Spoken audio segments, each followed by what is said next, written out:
Good morning. My name is Reverend Ken Reed Brown, minister here at the Old Ship Church, First Parish in Hingham, Unitarian Universalist. Welcome. We begin this morning, as we do each week, with a chime and then our prelude. This week, the prelude, shared by Christopher, will be Waltz by Amy Marcy Beach. Again, welcome.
We have gathered to celebrate worship from our Old Ship Meeting House.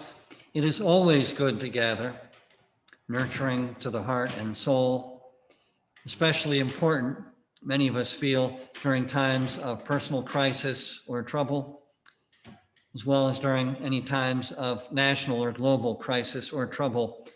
We are living together through such a time this week, these weeks, in our shared lives. Whatever else our personal lives may have brought to us, we share the challenge of this time for our nation, for our democracy. So may our time together nourish our spirits for the days ahead, whatever they may bring for each and all of us. May our time together bring strength for whatever tasks we may face. May our time together bring healing for troubled hearts. May our time together be filled with the spirit of love, eternal, sustaining for each and all. May it be so. Rich Jensen will share our introit, Winds Be Still, and then Judy and John Sneed will be offering our words for the chalice lighting. First, Rich.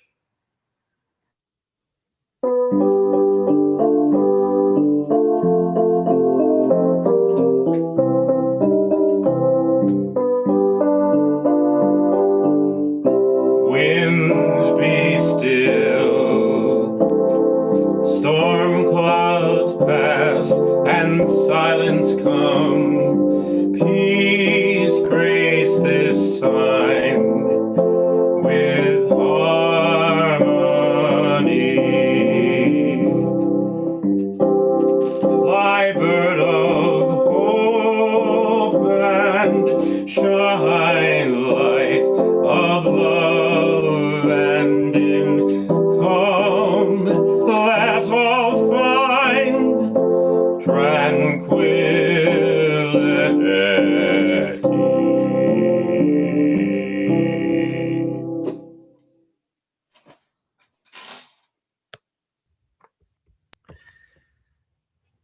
We were reminded this week so clearly that words have power.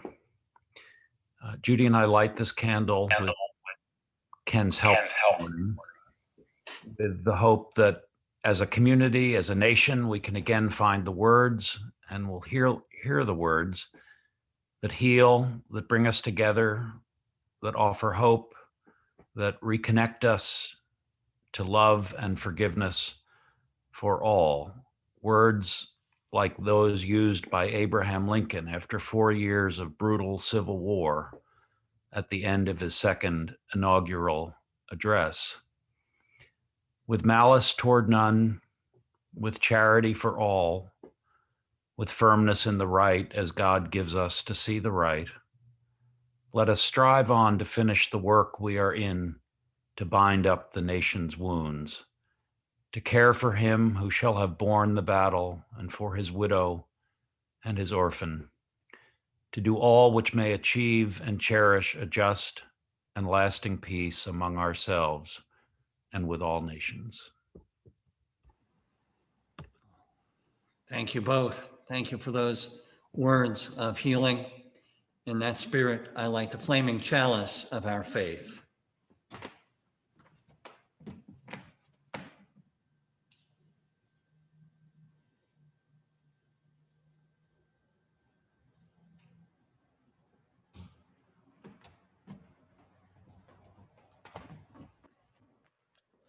Our Unitarian Universalist faith is one that calls us to seek truth from whatever source, whatever might ground us, heal us, inspire us. So in that spirit, our first hymn, Our Faith is But a Single Gem. It's number 193 if you have a hymn book, or if you've downloaded the order of worship, you're all set. Our faith is but a single gem.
Faith is but a single gem.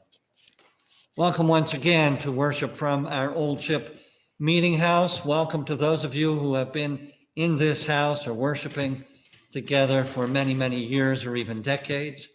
Welcome to those of you who may be here for the first time or just for the first few times over these past weeks or months. Anyone who wishes to learn more about our community or Unitarian Universalism may find information on our website, oldshipchurch.org. Immediately following the service, as we've been doing each week, we will have a fellowship hour still on this same Zoom link. So we'll be inviting you to remain for that following the service. Depending on how many people continue, we'll have breakout rooms and you'll have a chance for conversations with a few folks that you may know well or that you may just be meeting. The only other announcement has to do with the coming event this week, which is the class that I will begin leading this Wednesday at either 1 or 7 o'clock, the World Religions, A Personal Journey.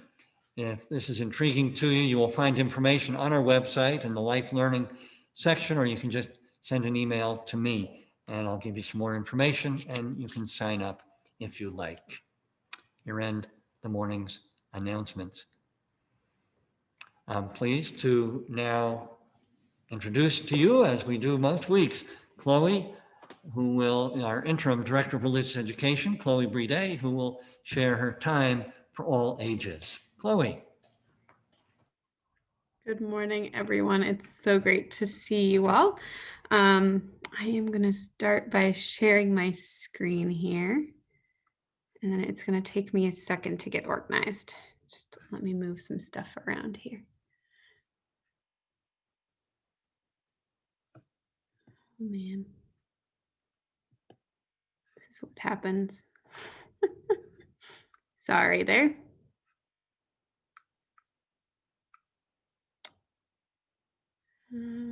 Here we go. My apologies. Sharing a screen can be a little harder than you expect sometimes. There we go. Okay.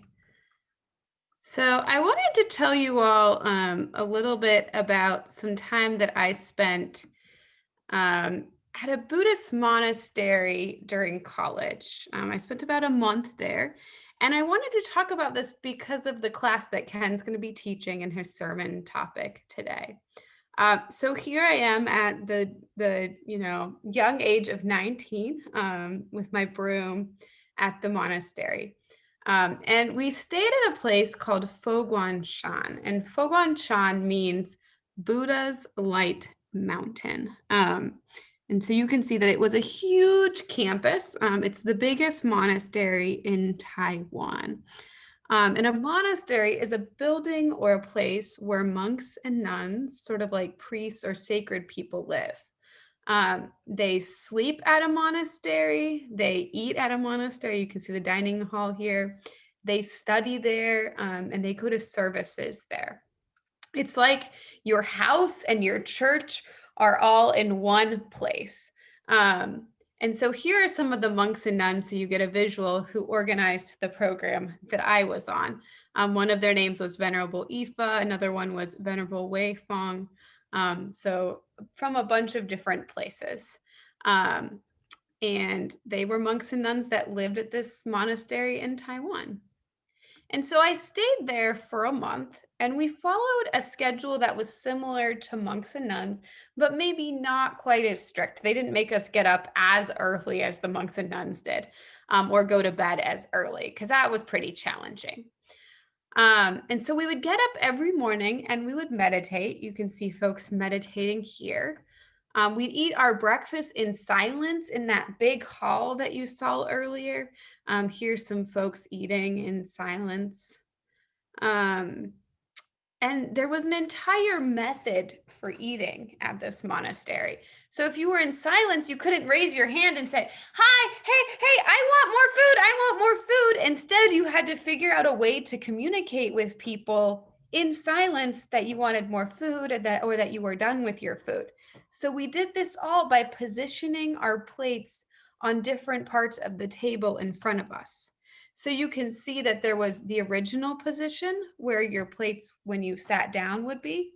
Then as you'd eat, you'd bring your plates in closer to you, one across, one through the middle.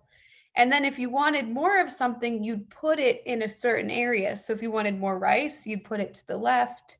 If you wanted more soup, you'd put it to the right. If you wanted more veggies, you'd put it forward, that plate. And that would tell the people who are serving that that's what you wanted more of. So perhaps you didn't like the veggie that much, you'd keep that towards you and just eat the little bit that you got. But say you wanted more rice, you'd put your rice plate out and you'd get more rice. And then when you were done, we would stack our plates in a certain way, clean them out a little bit, and then put it for the people to pick up. So it was a really cool sort of thing to learn of how do you communicate with someone when you're silent. We even went to class. You can see students here in class. We had lunch again in that big hall. And then after lunch, we would go and do walking meditation. So we'd silently walk along together. We would do our laundry and some chores. So here's me again sweeping. We would sweep the monastery or do other things to help out. We'd probably even have some more classes. Those could kind of get boring sometimes, but we did a lot of them. And then after dinner, we would go to an evening chanting service. And that was one of my favorite parts of this was the evening chanting service that we would go to. So I'll give you a little taste of that.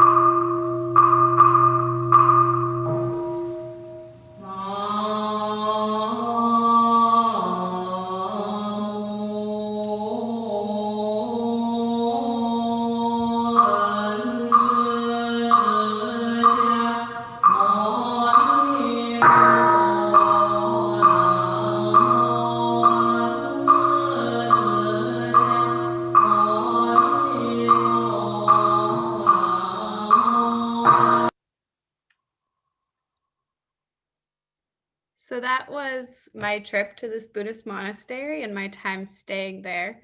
And I hope that gives you a little taste of what it's like to, say, live in a monastery in Taiwan and communicating in your daily life. So thank you all. And it looks like even that the wooden block that they were hitting made my dog bark a little bit, so it woke him up. Thanks very much, Chloe. We feel like we've been to Taiwan at a monastery. Thank you. We come to our time of sharing joys, sorrows, or concerns and lighting candles as we hear them. We are, as always, invited to share on chat so all can see or to simply have in our hearts the joy, sorrow, or concern that we're feeling this day. A few of you have asked for particular candles. Ginny Perelson requests a candle of remembrance for her father, Kenneth Sayre Perelson. He passed away peacefully this past Monday night, Ginny says, and his birthday is today. He would have been 99 years old. He lived with Ginny's stepsister in South Carolina, where he lived for many years. He was a Navy veteran of the Korean War and the father of 5 daughters and 1 son. The first candle will be in remembrance of Ginny's father. Mary Nelson, one of our members, has asked for a candle for Kitty Ward, a longtime member of Old Ship who continues with her cancer treatments, and we hold Kitty in our hearts. Sean Muhammad, as you heard a few weeks ago, his sister's been on a ventilator. She was off briefly for about a day and then had to go back on and is now experiencing sepsis. They're very concerned, needless to say. We hold Sean, his sister, and all his family, all their family, in our hearts. And Patty Smith asked for a candle in memory of her mother, Joyce Thomas, who died 19 years ago on January 9th, yesterday. These sorts of dates remain in our hearts always, as do the people we love. So a candle for Patty's mother. And the remaining candles for those joys, sorrows, and concerns, perhaps typed into chat or simply unspoken in our hearts.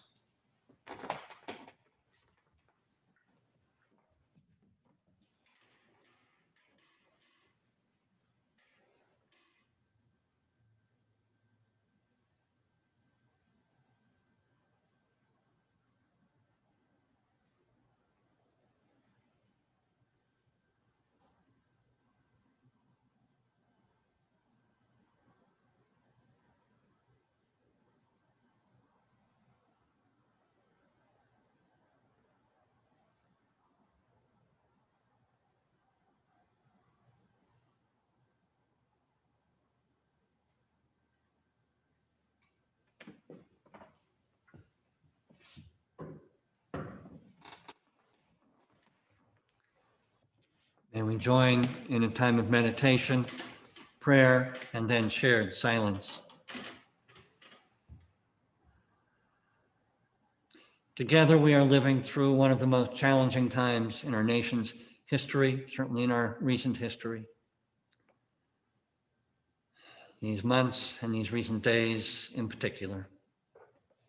All the more reason to take deep breaths, allowing each breath to bring some increased measure of settling, of calm, of presence. Simply allowing ourselves to be present. For these moments, no need to do anything, rather simply to rest and nourish our spirits. Prayers, we have many. Prayers, as always, for one another in the midst of whatever personal challenge or illness or concern we or our dear ones might be facing. Prayers for all those across our nation and around the world caught in the ravages of the pandemic, those who are ill, those who are grieving their losses, those who are struggling financially. And prayers for our nation, for our democracy, for our democratically elected leaders, and prayers that increasing numbers of our political leaders will heed Lincoln's better angels of our nature, honoring the will of the voters, seeking justice and healing and reconciliation, along with accountability in the days, months, and years before us.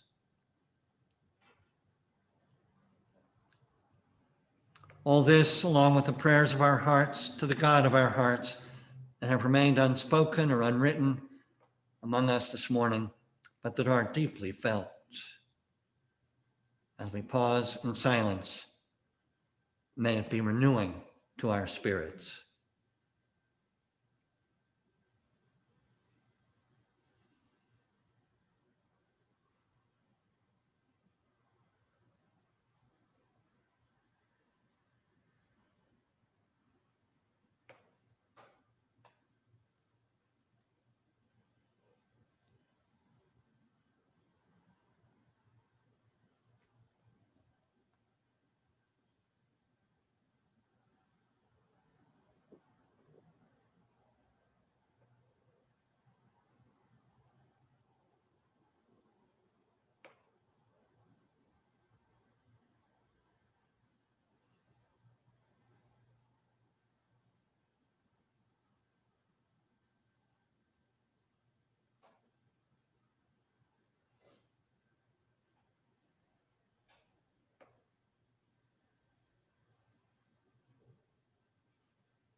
Our anthem this morning will be offered by Heather Nolasco, one of our soloists, When I Am Frightened by Shelley Jackson Denham.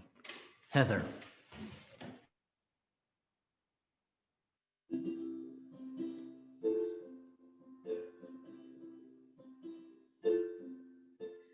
When I am frightened, will you reassure me? When I'm uncertain, will you hold my hand? Will you be strong for me? Sing to me quietly. Will you share some of your stories with me? If you will show me compassion, then I may learn to care as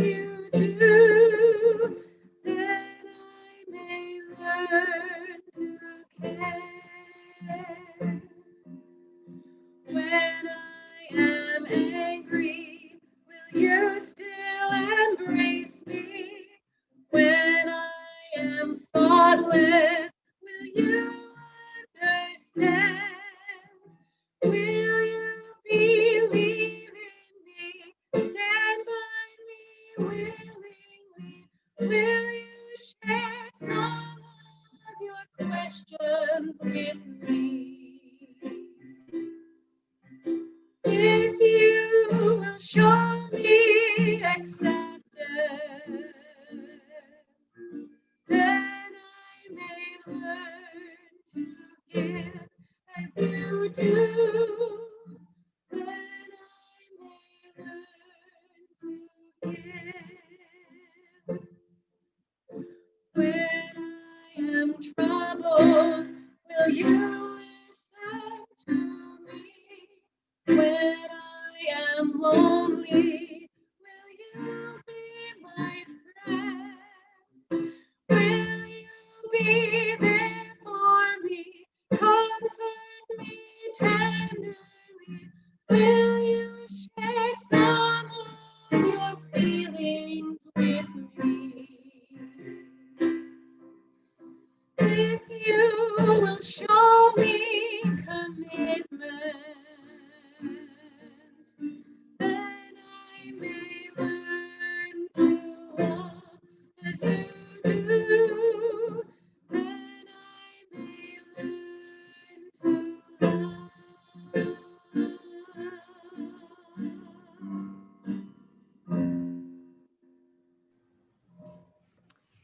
Thank you, Heather. We have two readings this morning. The first from an ancient source will be shared by John Staberski, who has been, along with Susan, his wife, Susan Trausch, been attending my classes for well over 30 years.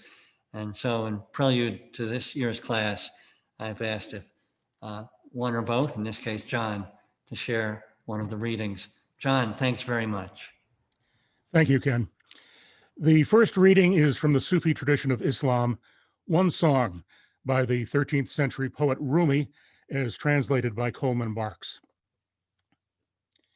Every war and every conflict between human beings has happened because of some disagreement about names. It is such an unnecessary foolishness because just beyond the arguing, there is a long table of companionship set and waiting for us to sit down. What is praised is one, so the praise is one too. Many jugs being poured into a huge basin. All religions, all this singing, one song. The differences are just illusion and vanity. Sunlight looks a little different on this wall than it does on that wall, and a lot different on this other one, but it is still the same light. We have borrowed these clothes, these time and space personalities from a light. And when we praise, we are pouring them back in. Here ends the reading. Thank you, John. Thank you. Second reading, selections from much more contemporary sources. Tino Fernandez. Thanks, Tino. Good morning. Our second reading consists of two brief quotes.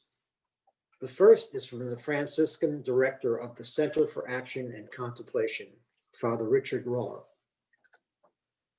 Truth is one. If something is spiritually true, then all disciplines and religions will somehow be looking at this one truth from different angles, goals, assumptions, and vocabulary. If it is the truth, it is true all the time and everywhere, and sincere lovers of truth will receive it from wherever it comes. And these words come from Huston Smith's classic book, The World's Religions. How do we comport ourselves in a pluralistic world that is riven by ideologies, some sacred, some profane? We listen. Here ends the reading. Thank you, Tino.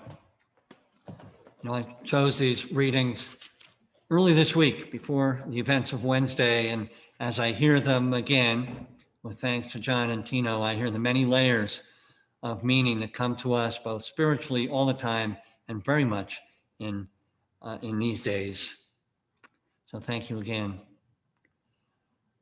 Our offertory gives us the opportunity to contribute to the ministries of our congregation. And we have always a couple of ways to do that. When we go online to the donate button, if you will, on our homepage, we have the opportunity with the pull-down menu to give to the general operating expenses, our plate, which we can do each week. We also have the opportunity to give to our monthly special outreach offering, which this month is to Renewal House, a program, a shelter of the UU Urban Ministry in Boston. We'll hear more about Renewal House next Sunday from somebody who works there on staff, but the opportunity remains to donate to either our general ministries or to Renewal House or to both if we're able to do that.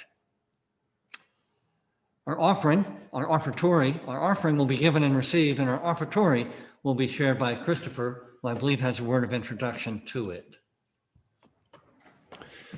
Good morning, everyone. So I just wanted to speak briefly about today's offertory music.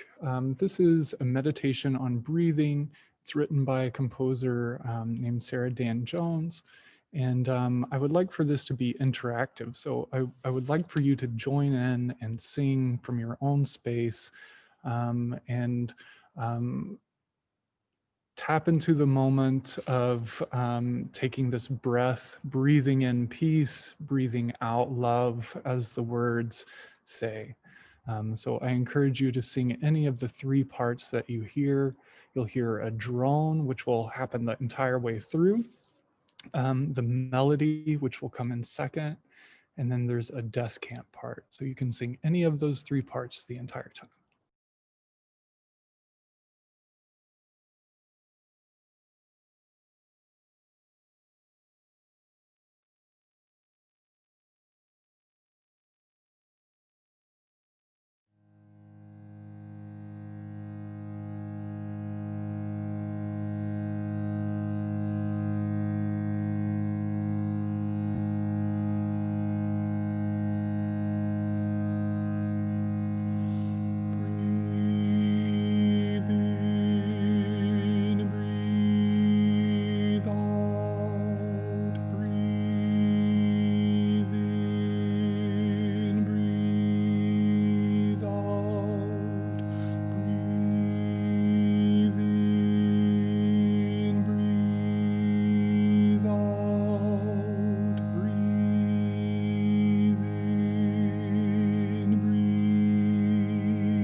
Breathe in,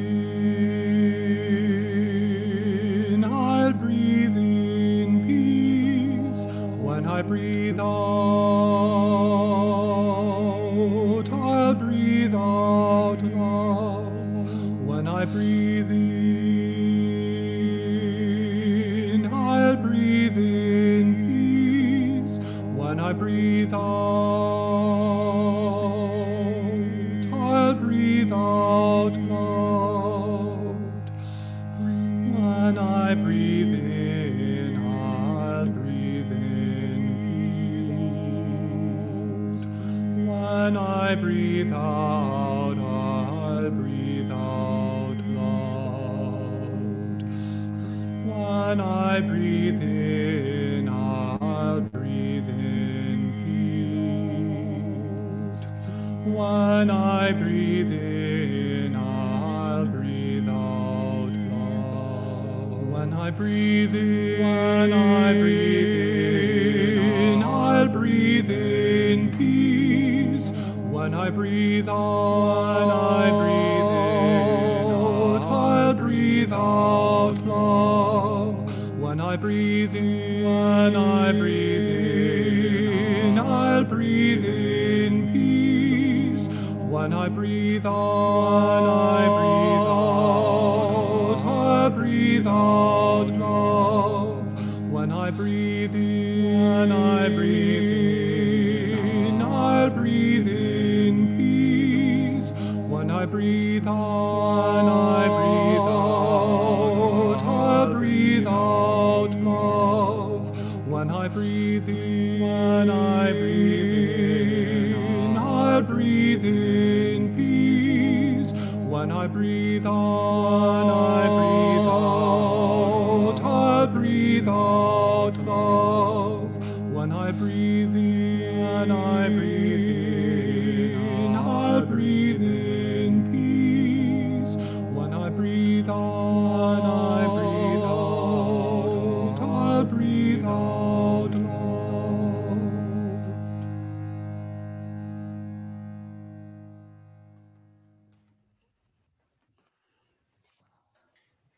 Thank you, Christopher, for leading us in that. Well, not all of you may realize, some of you do, that when you look at your screen and you see the array on these several screens, we kind of cover the entire country.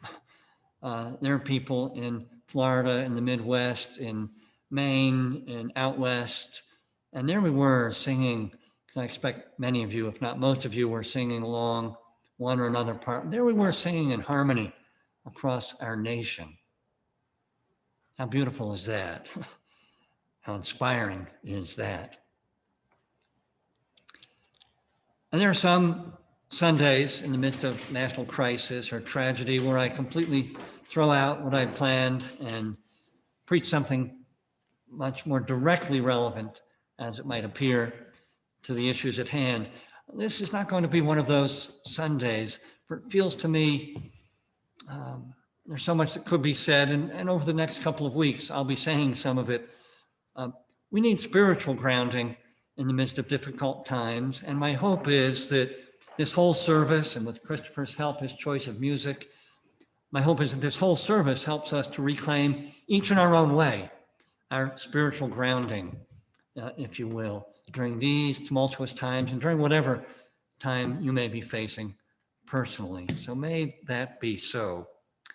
My sermon title is My Journey Through the World's Religions. I'm going to begin with one of Jesus's parables. It's the parable of the houses built on sand and on rock. I'll read it in Matthew's telling, chapter 7. You can look it up. Everyone, therefore, who hears these words of mine and does them, I will liken him to a wise man who built his house on a rock. The rain came down, the floods came, and the winds blew and beat on that house, and it didn't fall, for it was founded on the rock. Everyone who hears these words of mine and doesn't do them will be like a foolish man who built his house on the sand. The rain came down, the floods came, the winds blew and beat on the house, and it fell, and great was its fall. Now, just this week, as I prepared for my final preparations for my class, it occurred to me that this particular parable is among one of my few vivid memories from my time in Sunday school at the Presbyterian Church, where I was raised until I was about 10, and we joined the Unitarian Church in next town over. Why do I remember that one so vividly? After all, we no doubt learned many other parables and stories from Noah and the flood, the creation story, to others of Jesus's parables. Why did this one stick? Well, whatever the reason, the parable comes, as some of you may know, at the end of what is most often called Jesus's Sermon on the Mount in the Gospel of Matthew. It's a collection of Jesus's teachings that Matthew probably stitched together from things that many had heard, passed down in the oral tradition, his teachings, his wisdom sayings. So understandably enough, the usual interpretation of this parable is that we ought to build our lives on the rock of Jesus's teachings. That's to be the wise one. Now, one of my summers as a summer camp counselor in the Adirondacks, I talk about those summers now and then. My reading that summer was from the Bible, and I brought my Sunday school Bible with me and read some things I probably never read to myself, certainly maybe never heard. When I got to the Sermon on the Mount in Matthew, it kind of stopped me reading this as if for the first time, maybe for the first time all at once. The teachings kind of electrified me. Love your enemies, forgive, knock and you shall receive. Judge not, lest with the judgment you give, you will be judged. And on it went. Be as the lilies of the field. One of my favorite passages. Pretty solid rock, these teachings. But my journey in philosophy and religion that had already begun took a different, more inclusive path, not throwing out Jesus' teachings, but more inclusive than, including other things, seeing Jesus' teachings as one manifestation of wisdom, rising in one particular culture and time.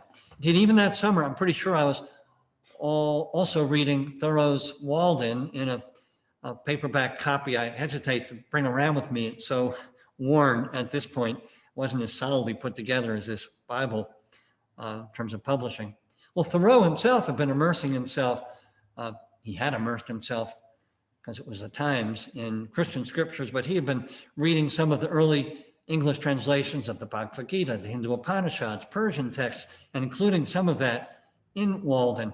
And back in college, I was reading some of those same texts in classes from the world's religions and philosophical traditions, awakening as I did, awakening to fresh ways of understanding who it is that we human beings are or think we are. Passages like this from the Hindu Upanishads, the Katha Upanishad, caught my attention.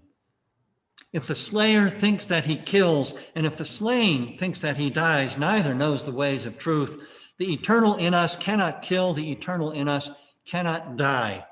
Concealed in the heart of all beings is the Atman, the spirit, the self, smaller than the smallest atom, greater than the vast open spaces. And I was learning the story of the Buddha for the first time. The Buddha, so troubled as Siddhartha, so troubled by the world's suffering that he left his life as a prince where everything was given and would be given to him, left all that to discover for himself the meaning of it all, and to discover, if he could, the way out of suffering, which he eventually outlined in his Four Noble Truths, first naming suffering, then naming the causes of suffering and our grasping, and then outlining the way forward through his noble eightfold path, through right understanding, right thinking, right meditation, right action, and so on. And in the midst of one of my classes, we had a visiting monk from Thailand who taught us the rudiments of meditation. We sat cross-legged on a floor. He said, "Just sit." So we did. And as the first 30 minutes came to an end, we were sitting in pain. So then he said, "Just sit and notice the pain," which we did for another 30 minutes. And during those same years, I was first reading first on my own and then in a class, the Chinese classic, the Tao Te Ching, which at the very outset tells us that the Tao, the way that can be named, is not the eternal way, not the eternal name. And then goes on for 80 more chapters to talk all about the Tao and how to live aligned with it, whatever it is. So many words, so many traditions, yet all seemingly maybe pointing in the same direction, as we heard Richard Rohr affirm, towards that sustaining reality, maybe a rock, which indeed cannot be named, however real we experience it to be. Well, as my journey through the world's religions and with the world's religions continued over the decades since those early years, from that time to this, it has been not just a straight road, but many paths woven together, we might say, but really to the same destination, the same rock, if you will, or mountain. After all, always in the background, and often not so much in the background, are some really troubling realities about the world's religious traditions, some of which have led to great suffering, differences among them and within them, oppression of women, justification of slavery, religious wars that have taken thousands, if not more, over the centuries. So we might well ask whether these sorts of things negate what we might consider to be the pearls of wisdom that also seem, and it certainly seems to me, to be at the heart of these same traditions. Well, I don't think they do. We have to work to separate the wheat from the chaff, if you will, to get to the one, as Rumi names it, the poetical, mystical genius Rumi names it in this one song passage we heard earlier, or to put it another way, to open our hearts to the realities, the deeper realities that sustain us, to listen, as Houston Smith enjoined us to do, which is what I've been trying to do for most of the past, 60 years or so.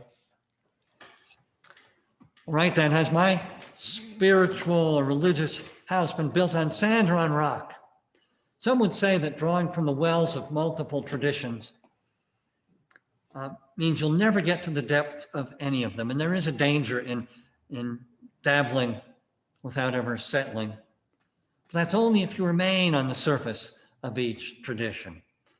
My affirmation, though, is that there is a common perennial wisdom, as it's often named, grounded in a reality that is sometimes hidden in plain sight, but within every tradition, if we take the time to look and search and listen. And at the same time, there may be this one sustaining reality that we can experience in moments or more than moments. There are also unique gifts worth appreciating and learning from within each tradition. Gifts, many of which may help us right along these days. The gift, for example, of prophetic witness in relation to justice that we see in the Hebrew prophets and in the life and example and teachings of Jesus. The invitation to experience a larger transcending self, larger than our individual egos, expressed with particular directness and clarity in the Hindu tradition. The path to end or certainly ameliorate our suffering, that I've already noted in the Buddhist tradition, or a guide to leadership and living aligned with, as best we can, this way of life, the Tao of Taoism. And on it goes. One further example, when we see worshipers from all around the world, all backgrounds, all cultures, circling the Holy Kaaba in Mecca, what a message, a beautiful message that is, and reminder of who we are, who we can be at our best. So I guess over the decades, I've been weaving all this, I've said, and more together to mix metaphors, which I never hesitate to do. Solid enough rock for me, and maybe for you, each in your own way, drawing from the well of one tradition or another. So I'm grateful, supremely grateful for these gifts passed along across generations to me, to you, to us, to all of us, to the human family, spiritual gifts manifesting in, love, compassion, kindness, understanding, with at the same time clarity on the truth and the right. Gifts we need more than ever, don't we? These troubled days we share, yet always. And I want to name one other thing I feel grateful too for our Unitarian Universalist tradition, which invites us to seeking truth from every source. And so this stole, which has symbols of many of the world's major religious traditions from which we can draw. I want to draw to a close with one additional memory from my Sunday school years. Very clear memory. The superintendent of the school, Gladys M. Floyd, not so much that I remember her name, but she inscribed this presentation Bible. Gladys Floyd, I remember her telling us gathered Sunday school classes that God is everywhere. I can still picture her in my mind's eye in her blue robe standing before us. As I sat perplexed, what could that mean? And I remember looking at my folded hands. Does that mean even right here? Well, anyway, if the God transcending all names is everywhere, it means that, as the Quakers put it, there is at least that of God in everyone, and that means in every religious tradition. We just have to look a little more deeply, listen with a little more care, seeing and hearing beyond the names, whether sacred names, God, Tao, Brahman, Buddha, nature, Yahweh, Allah, Great Spirit, or secular names, Republican, Democrat, liberal, conservative, seeing beyond all this to one unnameable yet sustaining reality in this one life that we share. May it be so always, may it be so in these days for us, for all of us. Amen. Blessed be.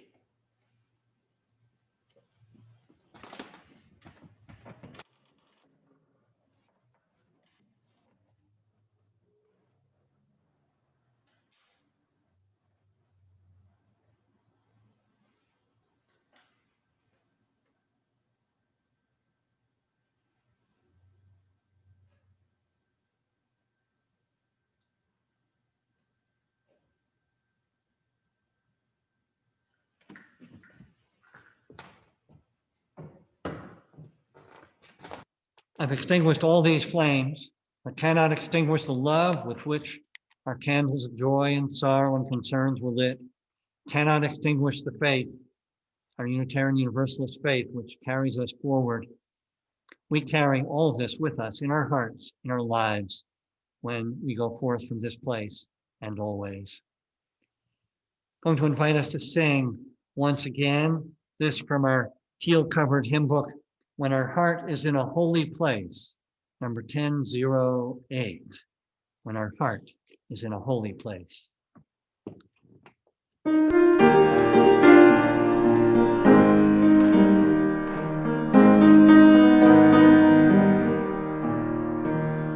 our heart, a holy place, when our heart is in a holy place, we are blessed with love and amazing grace. When our heart is in a holy place, when we trust the wisdom in each of us, every color, every creed and kind, and we see our faces in each other's eyes, then our heart is in a holy place. When our heart is in a holy place, when our heart is in a holy place, we are blessed with love and amazing grace. When our heart is in a holy place, when we tell our story from deep inside, and we listen with a loving mind, and we hear our voices in each other's word, then our heart is in a holy place. When our heart is in a holy place, when our heart is in a holy place, we are blessed with love and amazing grace. When our heart is in a holy place, when we share the silence of sacred space, and the God of our hearts stirs within, and we feel the power of each other's faith, then our heart is in a holy place. When our heart is in a holy place, when our heart is in a holy place, we are blessed with love and amazing grace. When our heart is in a holy place, when our heart is in a holy place.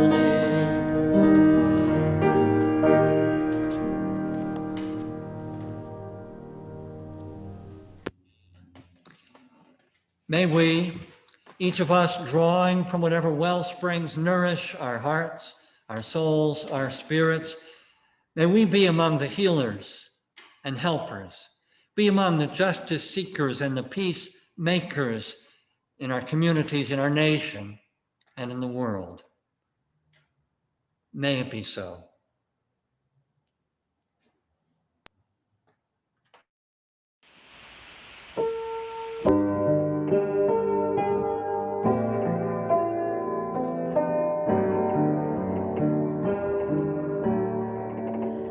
Be ours a religion which, like sunshine, goes everywhere. Its temple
go in peace.